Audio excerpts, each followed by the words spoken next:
Welcome to Toffee TV. Here's the final word. Liverpool 1, Everton 0. Everton lose the 246th Merseyside derby. Kev, how you feeling? I'd forgotten what this feels like, losing a game of football. But yeah, It's rubbish, isn't it? it is rubbish. I don't like it. I should be so used to it from previous episodes of Everton. Yeah. But no, it never feels any better, does it? It's just, it never feels any better. And with it being a derby as well, I'll be honest, it doesn't really hurt me that much losing derby matches anymore. I mean, winning them's great. Much. But losing them, like, you know, it's part of the course now, isn't it? Anymore. It really can't sort of hurt me anymore because we've had the way. I generally believe we've had like the worst we can have. Do you know what I mean? It's like 2012. Jesus Christ. Yeah. So we you know, it's not necessarily losing a derby. It's, you'd like to walk in, you'd like to have your head held high and all that kind of thing. And it's just one of I just don't like losing games of football. Full stop. It is a weird one because I've taken this remarkably well. Because I think just simply because there isn't really anything on it for us. It's a derby. I want to win, of course I do. A draw to be made up with. But my focus now has switched so much to next season, to like the summer. No, it has to the summer and what we need to be doing. And I'm just using the games now as really identifying what is the glaring things that we can see. And last night, I think Everton have competed really well in both derbies. We were much better at Goodison. My opinion, we deserved to win at Goodison. We were the better side. Last night, Liverpool were the better side and deserved to win. Yeah. But we've been tight with them in both games, and that's a team that's going to win the Premier League in the next few weeks. And therefore, David Moyes, I'm sure, will take that from it as well. But there was areas of the pitch where you think we need the quality. That's the difference there. And obviously we saw last night, no Lindstrom, a slight groin injury, I think, and he was missing from the squad. So the manager, you know, he didn't play against West Ham anyway, did he? Was out of that by design. But last night, so we didn't have that width. You know, Harrison's on the right, but he's always better on the left for me. But Alcaraz is on the left, but he's tucked right in. So we were a little bit lopsided. But I thought, you know, Liverpool started off all right. We gave a corner away almost unnecessarily in the opening sort of minute and a half, and they started stronger than we did without really threatening. But there was a huge moment of contention after about 10-11 minutes with James Tarkowski's challenge on Alexis McPartland, which was a red card for me. Yes, he won the ball. And I've heard this thing of what can he do? Because we didn't have those little shinnies on. You know, what can he do? He can't stop himself. Now, I get that you can't stop yourself mid-swing, but there's a way to go for it. He's apparently said he thought Alexis McAllister was going to go in for the 50-50 and he didn't. And that's why it's weird. That's what it looks like when you don't go in for the 50-50. For me, it was a wreck. So really what we're saying is it's Alexis McAllister's fault? You're saying... No, I feel like you strongly just said it's a red card. No, it was a red card. You can't defend that. You can't defend it. And let's be honest, if Everton had got anything out of this game, we would literally have never heard the end of this. No. Never. So it almost feels like, thank God we didn't win the game. It wasn't great. And the thing about it is, we've seen Tarkowski do this a few times, and we've spoke about it a few times. It's so unnecessary. It's so I just think it betrays. I think I just don't see it you don't see it in football now. So therefore, when anyone does it, it's so obvious. And that's the problem. That's what it is. And also, it's that faux. I mean, I wouldn't say faux hard man. I mean, size of him. He's quite. It's not faux hard man because he is a bit of a hard man. But we've seen this before he signed for us when he did it to Richarlison. I don't say we've been on the. And it's not. It's it's so unnecessary. It is like the old school of like, I'll leave a bit on you, but you've got to factor in the other side of it. You've got to factor in that if he gets sent off, he's going to be out for 3 games. Yeah. And you're going to miss him for this game. So if you get battered in this game, you know, it's because you go down to 10 men, you're probably going to take your forward off or whatever. You bring a Michael Keane on, or you're moving Jake O'Brien inside, and then you've got to, you know, they could have scored from the free kick. It's and it's like, why do that? Why couldn't you have just kicked the ball down the pitch? You just won the tackle, or even if you're going to follow through, go on the ground with like your body and just take him out that way.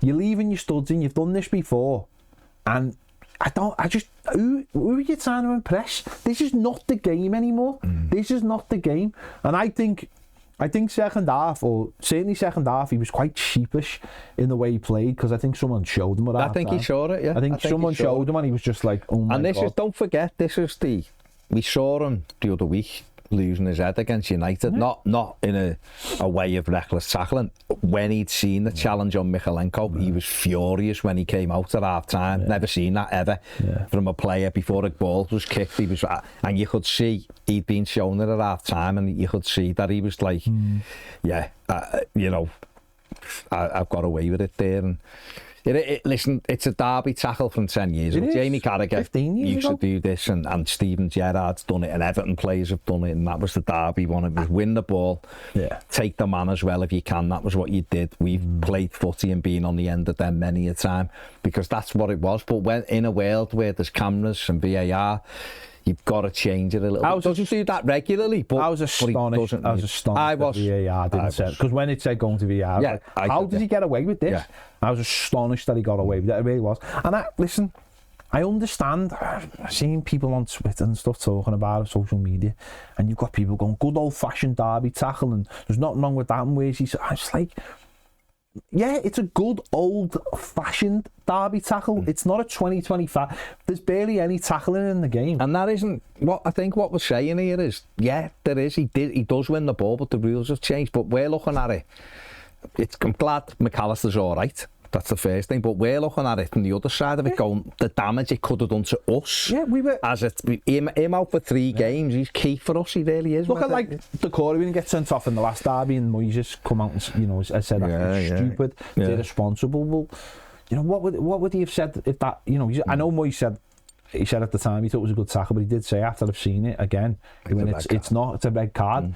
And you're losing your captain. And there is that element going, should he really be the captain if he's going to do something? And then there's other people who go, that's what you want. It's like, but it's not. But you can't do that anymore. And that's the top and bottom of it. That was the bad side of him. We saw the good side of him for the rest of it, because he defended really well for the rest of it, and that's what he is. But that's it. Look, we got away with it. It could have gone to 10, you know, down to 10, and we got away with it.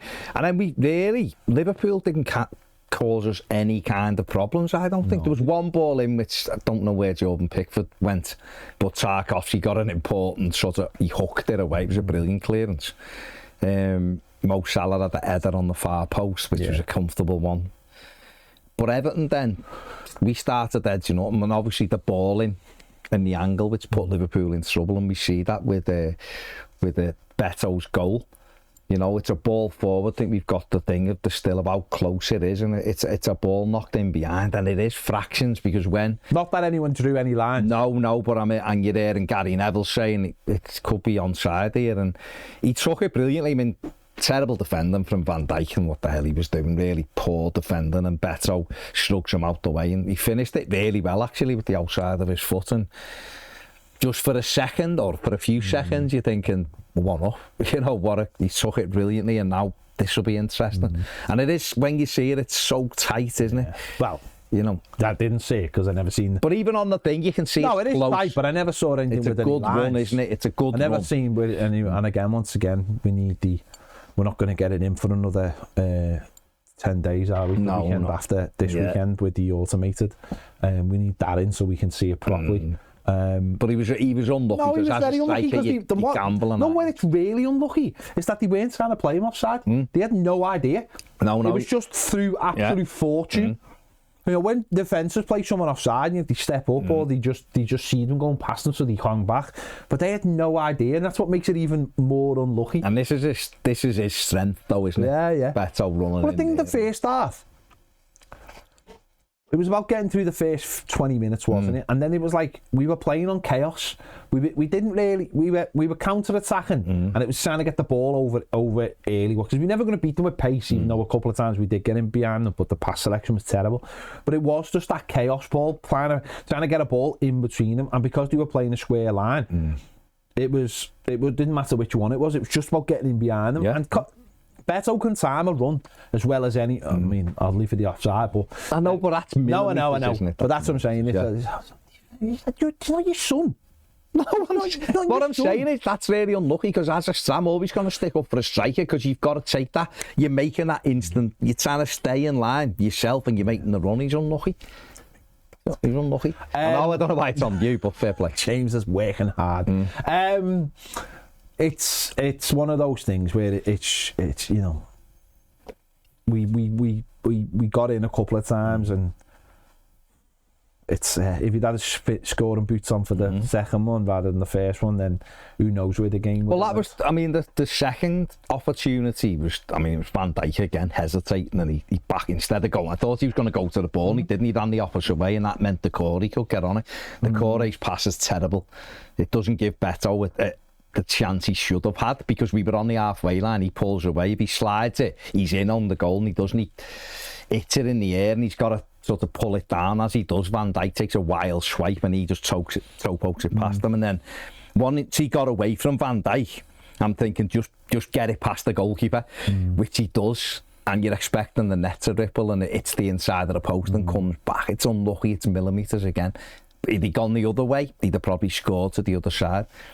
But they were the moments that we got in. You rightly mentioned we broke a couple of times and the pass selection, either the weight of the pass. We had one with Alcaraz who actually did quite well, but one where Mikalenko comes steaming up on the inside of Jones and he over-hits it out for a goal kick, and then one with the Corey and Jack Harrison, and if he plays Harrison in, he's in behind Robertson and the ball's behind him and it allows Robertson to get a foot in. And it was those moments to me that really stood out, that yes, Liverpool were having the ball as you'd expect and they were popping off trying to get a bit of space. Diaz was having a really a strong game for them, but when we stole it and broke, we got ourselves into some good positions. We've seen this a few times this season where Man City away springs to mind, where we had two counter-attacks in the end, 3v2 and 4v3, and we wasted both of them. And not only did we do this in the first half a few times, we also did it in the second half with this. And I think David Moyes will be looking at that and going, we need better quality in those moments. No, the whole front line, I mean, we are where we are because we can't score goals, and we had, the wins coincided with Beto having a purple patch. And we lost Njai, who was just beginning to weigh in with goals. And I mean, Beto's got to score that one-on-one. He's got to score it, and because you don't get those chances in the Merseyside derby at Anfield, we just don't get them. So he's got to score, but the quality we have in the final third is just, it's nowhere near the play. There's no pace. No pace whatsoever, so it doesn't give you anywhere to go. Everything has to be perfect, and that side of things, we made it so easy for them last night when we had those opportunities. A couple of breakaways, one in the first half, one in the second half. And everything's got to be right, and we somehow seem to make it look really hard. And the whole front line has to be ripped up and started again, and you've got to decide what you're going to do with Alcaraz, but left and right, there's nothing's changed really in terms of like Njai is in there, but we do need wingers, to be honest, fast wingers for the left and the right. So we've got that alteration, and then Njai can maybe play inside at times, and Alcaraz can be, it is pace on the wings that we need, so that you've got players who are just going to go past the fullbacks. And if you're going to have tucked in players, then you need two fullbacks who can do that. You can raid, We'd had another one, haven't we? Alcaraz was unlucky with a shot off a long throw, which I don't know why it bounced. It was almost reminiscent of the goal Brentford scored against us, where it was a long throw and it just bounced over people and we had no one attacking the middle of the goal. And it got all the way to Alcaraz and he shot and it got blocked and, Kelleher was able to grab it. But half time 0-0, and you're like, well, Liverpool haven't Pickford's had nothing really to do. No. We've had the best chances in the game, which we had, and you know, you're quite hopeful for the second half. They had one big chance in the whole game. We had two. Yeah. That's what I mean. And you're looking in that second half and going, tell you what, if we can keep doing what we're doing, there's something in it for us here. But they come out, they were better second half. Yeah. Without really cutting us open. They were just a bit more aggressive on the ball. What I noticed, I was saying this, watching it with my dad, and was like, their players are all athletes, aren't they? Yeah. They're quick, and David Moyes referenced in the press conference afterwards that they just look faster than us. Yeah. And that's it. Everton have been built with a lot of players who've got similar attributes. Unfortunately, that attribute isn't pace. Yeah. There's no outball, there's no couple of players who are quick, but Liverpool are very athletic and have that pace. So that's a big thing for the summer as well, getting pace into this. I mean, every fan, I think, has been calling for this for years, but yeah, I think we need it. Pace is hugely important because it gives you an outball, doesn't it? Yeah. Our outball for years has been going to the centre forward who's on his own and hoping you can get up with him. Yeah, and that allows obviously the centre backs to get around him. Even if he wins the ball, there's no one near him. We need pace in the so obviously if you've got a situation like last night where James Garner's getting a little bit of the ball but is getting closed down, if he knows he can throw it down the wing, if he knows he can throw it into the channel, and then what you've got a winger who can hold, then suddenly he's holding the ball up and can cover that ground quickly. That's what we miss. That's what we're missing so much, and that's what, you know, you look at all the sides in the you know, certainly the top 5 or 6. That's all what they've got, and it's helped Newcastle, it's helped Villa, it's helped Nottingham Forest make up that even ground. Bournemouth, I know they haven't made it quite the way as the others have, but it's took them from being 13th, 14th into chasing Europe. Now, whether they get there or not, they had a terrible result last night, but it's got them there, hasn't it, with having the pace of like Semenyo on one side, and you know, you've got Uatara on the other, or whoever. It's those pace and goals in wide areas. We've got Jack Harrison with 1 goal, Lindstrom 1 assist, that's it. You know, and Jai at least has got the goals, but he's been out injured as well. So we need that outball, you're absolutely right, but you also need that goal threat as well, which I think was key last night. And we had a breakaway in the second half, 4-on-3, and Jack Harrison only had to pass it to Alcaraz, and for some reason he chooses to play a right-footed pass to Beto, which goes straight to Kelleher, and that was a good opportunity as well. But Liverpool were the better team in the second half, and the goal come, but for me, the goal shouldn't have stood. He was offside. Don't see the way I was really puzzled with how Tarkowski got away with the red card. I was so puzzled with how this was allowed to be a goal. And you can bring out rules and try to make it apply to, you know, go, well, letter of the law. It isn't letter of the law. It's common sense. And we've got the goal. We'll just have a look at these stills here now.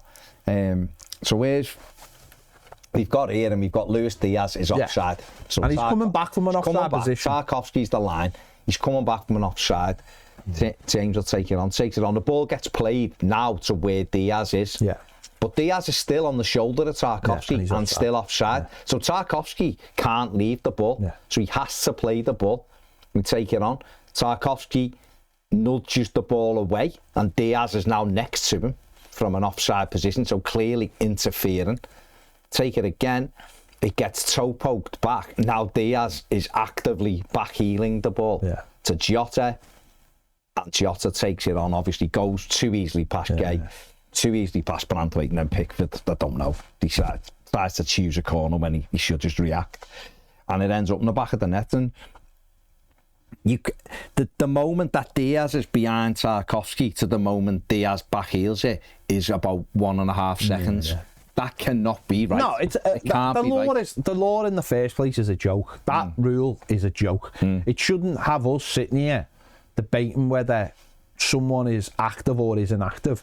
James Tarkowski has had to make a decision there. He doesn't, for all he knows, Mikalenko's back of his foot's keeping Diaz on side. He doesn't know that he has to make a decision. What does he do if he leaves it and Diaz spins and shoots and scores? He can't wait for a VAR decision to get him out of trouble. The ball's already in the back of the net. And, you know, for me, it's the law in the first place. I hate this law. I've never understood how it can be in the game when a player is that close. Your natural instinct is, I'm going to play the ball. And for it to come to Diaz straight away, that's when he should be called on offside. Yeah. Because he's come back from an offside position. That's what I mean. James Garner, by the way, needs to give his head a wobble. He started to do a Cruyff turn there and has been caught half turn. That's ridiculous. In a Merseyside derby. Yeah, after admitting that he's like sometimes gets caught up in it. No, that's ridiculous. But as I said, I mean, I didn't see it when it happened. You know, things that happened, but it's the rule. The rule is so ridiculous. And what's worse about it is the rule. The rule is written in such a way that it allows people to say, no, he's not offside. Mark Clattenburg, who hasn't got a great record, didn't have a great record in the derby, he's come out today and said, he's offside, he's interfering, but they will hide. The PDMOL will hide behind the wording. That's it. But he's offside. Because it's written in such a way that it gives them a defence. But he said VAR should have disallowed it for the simple reason. VAR should have done a lot of things last night. Yeah, exactly. No, but there was it's that thing of like no one even... it's a moment where our players at the moment mightn't even have seen that, so therefore they can't go over to the referee and sort of remonstrate with the referee. Jared Brandwaite said, are you checking it? Because he was obviously next to him, could see he was offside. The thing what really I find crazy with this is, we scored a goal. I know it's like a different game. No, I know. But we scored a goal the other week against Manchester United that took We scored a goal against them. Yeah. In the last minute. Yeah, right.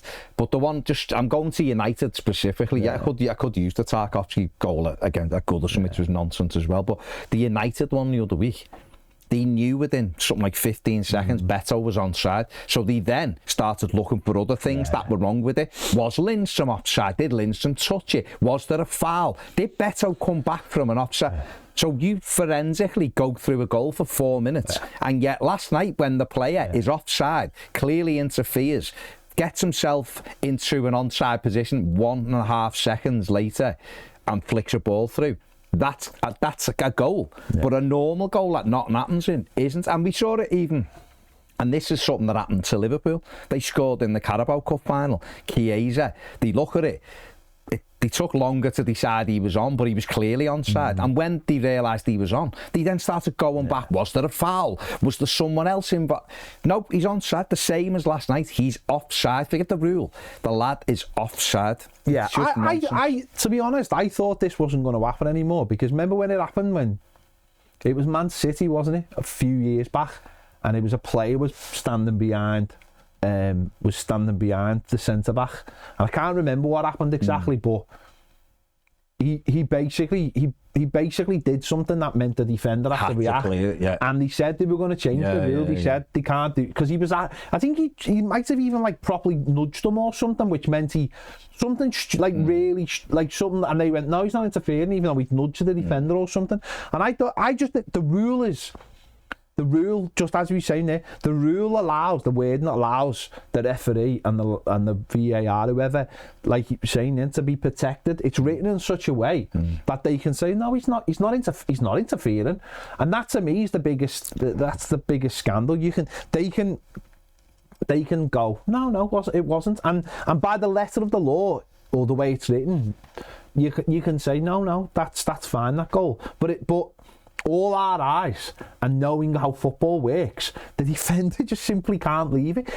How can he leave that? How can he just go, I'll leave this because I know he's offside? How does he know he's offside? I'd still be moaning about this goal if Diaz doesn't even come and flick the ball. No, that's what I'm saying. I'd be moaning about it, saying he's offside where the ball goes. But Tarkey could play the ball there. It falls straight to one of their players who lashes it in, and it goes in from 30 yards. It wouldn't change. No, I'd still be moaning. But James Tarkowski, and we all know, football people know, James Tarkowski has to react it. He has to. As I said, he doesn't know what's going on behind him. One of our players might have fell asleep and left Luis Diaz in. He does not know. He's not got eyes in the back of his head.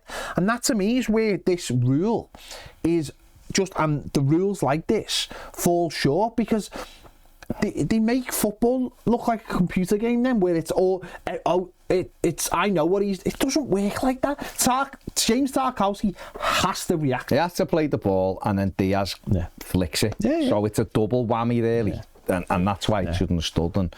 But it did. Listen, it stood. It very quickly took them to make that decision. The goal was given. That's funny. It never goes to Thingo there, does it? They haven't got a screen, so it never goes there, does it?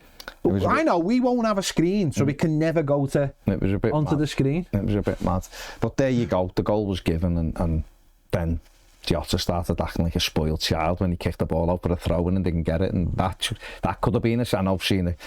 Keith Hackett saying he could have been sent off. Quite a few weird ones in the second half. There was the one where Virgil van Dijk just decided to push Harrison off the pitch, and he got the throw for it. There was another one where he decided to grab Tarkowski and throw him on the floor, and literally nothing happened. It's just McAllister's foul on Tarkowski. It just all became a little bit like they can do what they want. It's a bit weird. But maybe they were just evening up for the Tarky one. Maybe. I mean, you disappointed with Everton's reaction to going behind? Because I was disappointed with Everton's reaction to coming out in the second half. I know, but even if you don't start well and you concede, there was no. Even though we stayed in the game, and Liverpool still didn't never look like they were getting a second goal. They just never looked like they knew how to break us down. Yeah. We didn't look like they sort of were in control of it. They were never. Keller has ended the game with not even having the shot on target, a save to make. And Everton, we got a couple of corners late on, but our corners may as well have been goal kicks because they're terrible. Yeah. I thought the subs weren't great, to be honest. I don't know how he left the Corey on.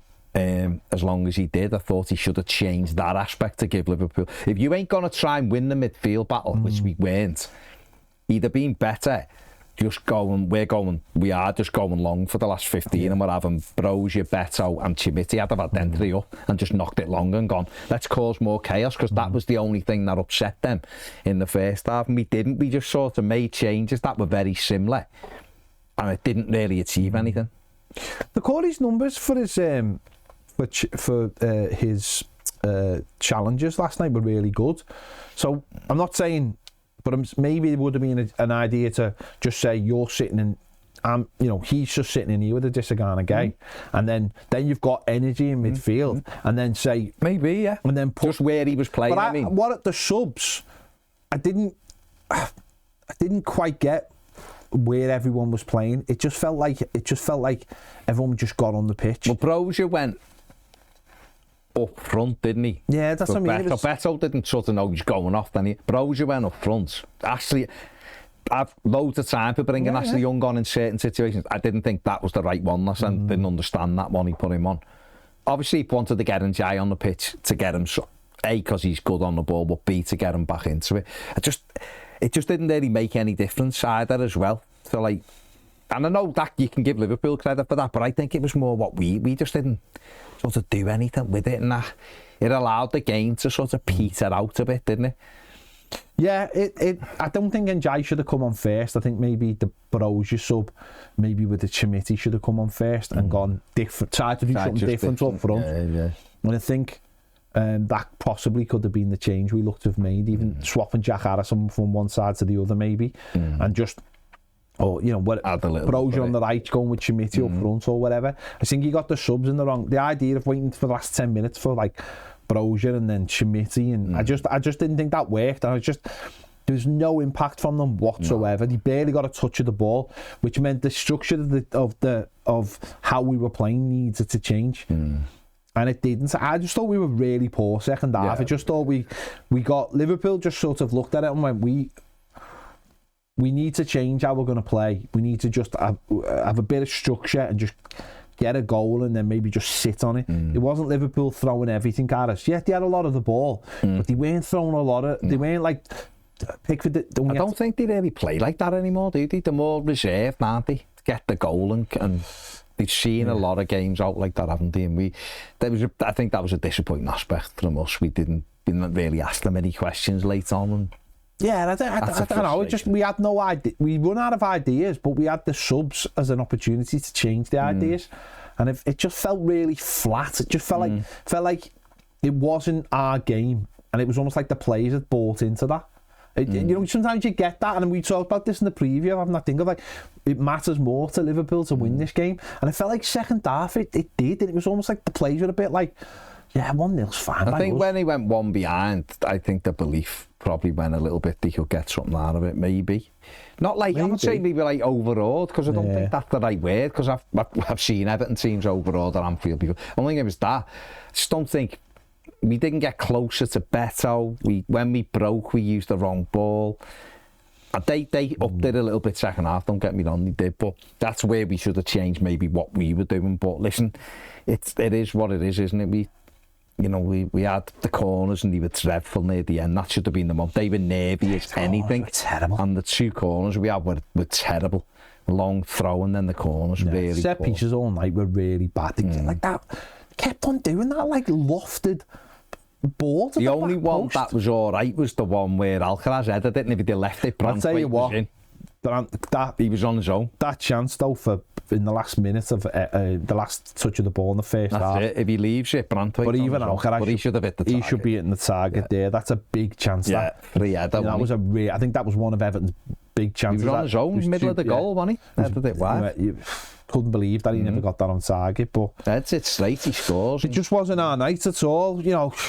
Players I suppose can walk off the pitch with, they didn't like, we didn't let ourselves down in a way, but I feel like we did a little bit as well. I think probably to the outside world, with it only being 1-0 and Liverpool back to winning ways, it's almost like, that satisfies everyone. But I feel like it was a missed opportunity. I didn't think Liverpool played that well. I don't believe that I don't think that they're a great side. I think they're a functioning side with where they've had Salah. And now Salah looks a little bit jaded, and he got played. Michalenko barred the header. I thought Michalenko played him really well last night. That was Idris's fault. The header. He was marking him and they moved us all over, didn't he? But I thought Liverpool were and there was so many times where you looked at it and just went, a bit of quality. If we had a little bit of quality in that moment, we'd be in. But it wasn't to be. What did you, just very quickly, what did you make of the Pickford Nunes thing? It was a bit weird, wasn't it? It was I'll be honest, watching it on the telly, I had the sound really low. I didn't even hear the whistle. So when he booted him up in the air, I was just like, here we go. You could hear the whistle, like, as it got knocked miles off. Like, what are you doing? Like, if you, it was wild, wasn't it? What the thing about it is, if you've heard the whistle, why are you booting one of their players? Well, Gary Neville in the commentary said he didn't hear the whistle, so he thought it was a penalty. What the fuck? So I don't know what Pickford was doing. That's what I'm saying. It was just a wild swing. But he sort of boosted them and just went, whoopsies. As in, like, they didn't collide with each other. You can cut him in half. He just missed. He was going for like a block tackle, which I found mad, and he got nowhere near it. Nunes was too quick. But then the bizarre thing as well was then he booked Nunes, which was mad. Was it for carrying on after the whistle? It was a free kick, wasn't it? He went off the pitch. No, it was a free kick to Liverpool. He went off the pitch and then rolled back on, didn't he? But he wasn't doing it. Their players dragged him on, told him to roll back on, and he got booked for it. I mean, if that's the case, then maybe the game should be replayed. I think so. I think maybe it should be replayed because of that rolling. Because of the it was a foul on Soboslai, and he blew it straight away. James, was it James? Someone called. I just like, what way do you win this? Like, there's no, like, even if you go, no, it was the whistles. Like, remember you did that 4 years ago now, wasn't it? And that caused a little bit of a hangover. I don't know if you remember that. It was just a bit mad. It was a bit. I just found Nunes getting booked out of it all was a bit like, that's a bit mad as well. But then I found Jota spitting his dummy out of his pram. Very weird as well. When he just scored, it wasn't like he was frustrated. Wouldn't he be spitting his dummy out of his mouth? Yeah, I don't think he brought a pram to the game. But he could have been sent off because he got booked, and then he clapped after he'd been booked, which is, again... Sorry. What do you mean he could have been... No, he could have been offered to have been subbed. Yeah, true. Yeah. Just because we've seen Arsenal. Also, that's a lesson for you at cry arses. When a player gets booked, he should be sent off. Leave him on the pitch. Taking players off because they've been booked. Yeah, shit houses. Leave him on the pitch and get on. Diaz, like, rolling around, and try-arsing and laughing. Because he was good, he played well last night, but it's like, mate, you're better than that. Is he? Don't think you done all right last night? I thought Jacob Brien had him. No, but he was Liverpool's. When you look at it, the only one. Is he better than that? I just mean in general. I think he could play. No, I don't mean. I just mean. Is he better than that? To be not be cry-ass? No, but just don't cry-ass. It's in their nature. Yeah, it's in their very nature. All right. They brought a massive banner in the cup, which basically should have said, "We are cry-asses," because it basically copied our flag. But they always come. Do they need? Honest to God, they need big hugs off people. Off us. Off us. They need it's little brother syndrome. Little brother syndrome. That's what it is. It's like we'll show you. What? We know what Oh my God. It's all. Anyway, let's get back onto it. Liverpool won. They deserve to win, and we all move on. Idrissa Gana Gueye. Yeah, played well again. Good game last night. Let's have a look at his numbers from the game. 84% passing accuracy, 100% of his tackles, won 8 ball recoveries, won 5 out of 6 of his ground duels, won 4 out of 4 of his aerial duels somehow. And he was really strong for Everton. Had a good game in midfield. And he just, Seat map looks like Mr. DNA out of Jurassic Park. Never thought I was going to say that, did you? Didn't. No. Never thought I was going to say that. Appreciated that. Yeah. And he's been fantastic all season, so fair play to him. And I give Michalenko man of the match for Everton because Mo Salah didn't have a kick, and Salah's been brilliant this season. But that's 2 games on the run where Michalenko's had a really good game against them. And might see his stats in a minute. We'll see his stats now. 75% passing accuracy, 100% of his tackles won, 4 out of 4, 8 clearances, 4 out of 5 of his ground duels won, 2 out of 3 I think of his aerial duels won as well. And when Mo Salah doesn't get a kick, your fullbacks had a good game. So he done really well. Considering he was injured as well, really. That's the biggest thing out of it, isn't it? That we kept him so quiet and they end up still getting the win, and that's the most. But Jota's there, ironically, Jota's like probably their best finisher. No, why? Evertonian. Yeah, true. Although, ironically, it was his first goal in 11 games. So, Liverpool won, Everton 0. Let's have a look at the stats there. 17 shots to 5, 3 on target for Liverpool, none for Everton. XG 1.47 to 0.67 and 74% possession. So, there you go. Disappointments for Everton, but pick ourselves up and beat Arsenal on Saturday. Why not? That's what you've got to do. Get back to winning ways at Goodison Park. There you go. They want an extra day off, haven't they? What a shot. Who cares? A shot. We've got to play our 12 and something. Look at it this way, on Sunday we can just chill and our games played and won. Oh, are we Craig David? And, why not? They've got to go to Fulham and I'd love it if I don't care less. I'll be honest, I couldn't care less. I'll probably be having a run or just playing into the would you run, dear? Just playing into the Keegan thing. There you go. Like, subscribe, leave a comment. If you're a Toffee TV Premier member, we're carrying on right after this break with all your questions and comments. See you later.